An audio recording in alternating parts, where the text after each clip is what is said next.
With its brand of disturbing fantasy and nightmarish science fiction, Rod Serling's The Twilight Zone put its characters into situations that allowed the human psyche to be probed in ways that conventional dramas on TV could not. The Twilight Zone was an America anthology-based television series created by Rod Serling. The episodes fall into various categories, including fantasy, science fiction, suspense, psychological thriller, and they usually end with a macabre or unexpected twist that usually has some kind of moral to it. It was a popular and critical success, and it basically introduced Americans to the common science fiction and fantasy TV shows. The series ran from 1959 to 1964 on CBS for 5 seasons, and it was shot entirely in black and white.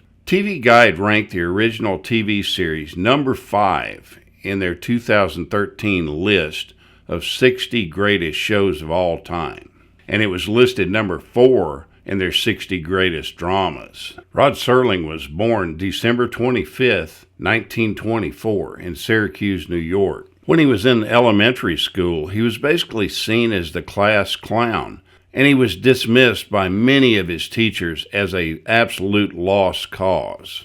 But his 7th grade English teacher, Helen Foley, encouraged him to enter the school's public speaking arena. He also joined the debate team and was a speaker at his high school graduation. He began writing for the school newspaper, and he kind of established himself then as a social activist. He loved to play tennis and table tennis, and he attempted to join the varsity football team, but he was told that he was way too small. He was 5'4".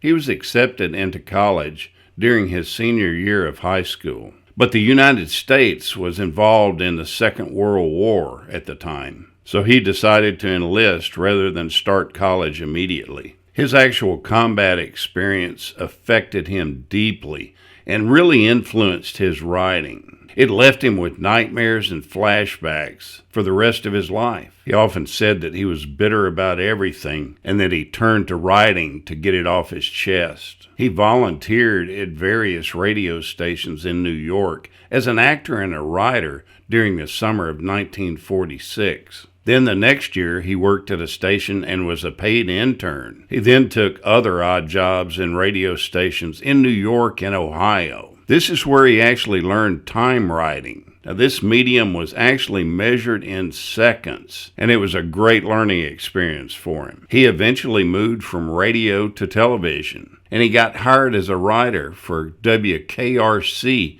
TV in Cincinnati. Most of this work was just kind of dreary day-to-day work. But at one point, he started creating scripts for a live television program called The Storm, as well as some other anthology dramas at the radio station. Most of his scripts were originally written for radio, and he kept getting rejections from that. So as television started to emerge as a new market, he started to rewrite the scripts and send them to television stations. Whenever a script was rejected by one program, he would resubmit it to another, eventually finding a home for many in either radio or television. On October 2nd, 1959, the classic Twilight Zone series was created by Rod Serling, and it premiered on CBS.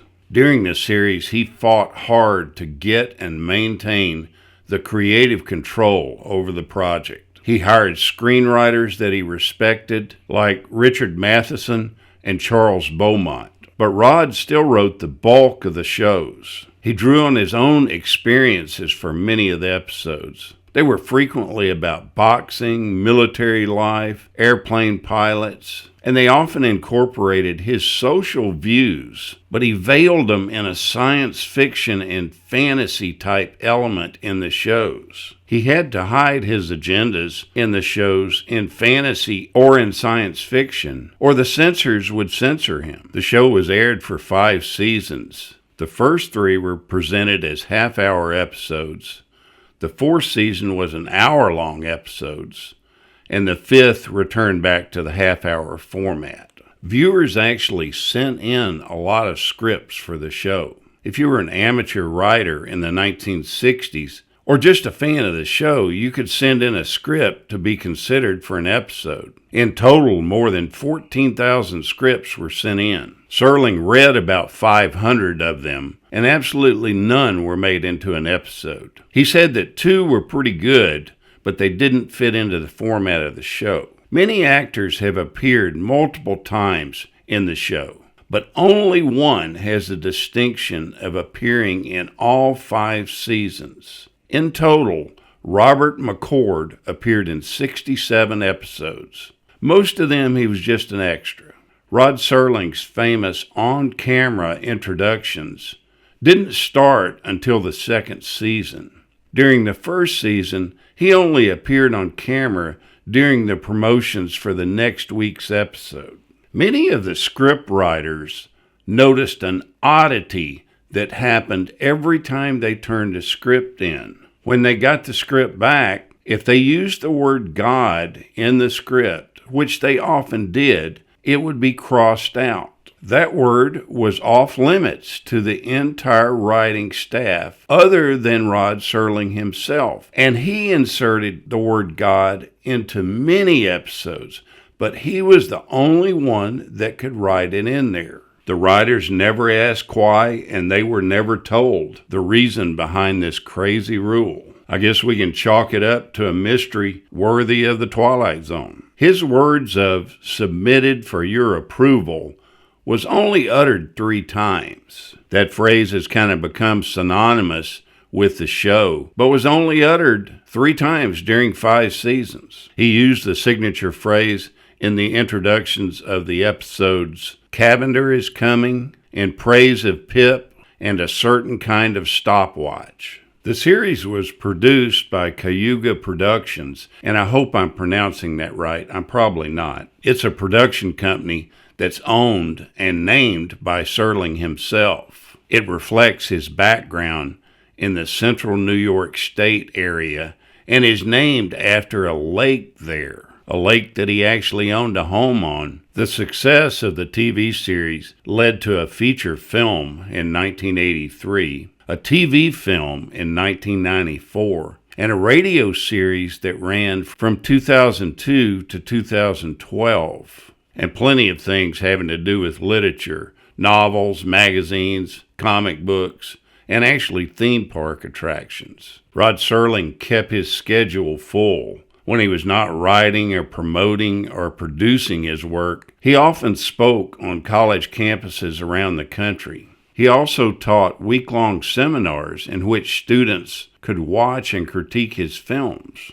By the 4th season of The Twilight Zone, he was exhausted, and he turned much of his writing over to the trusted stable of screenwriters that he employed. He desired to take a break and clear his mind, and he took a 1-year teaching job as a writer in residence at Antioch College in Ohio. He taught classes in the 1962-63 school year on writing and drama, and a survey course covering the social and historical implications of media. He later taught off and on at Ithaca College, and he was one of the first guest teachers at the Sherman Oaks Experimental College in Hollywood.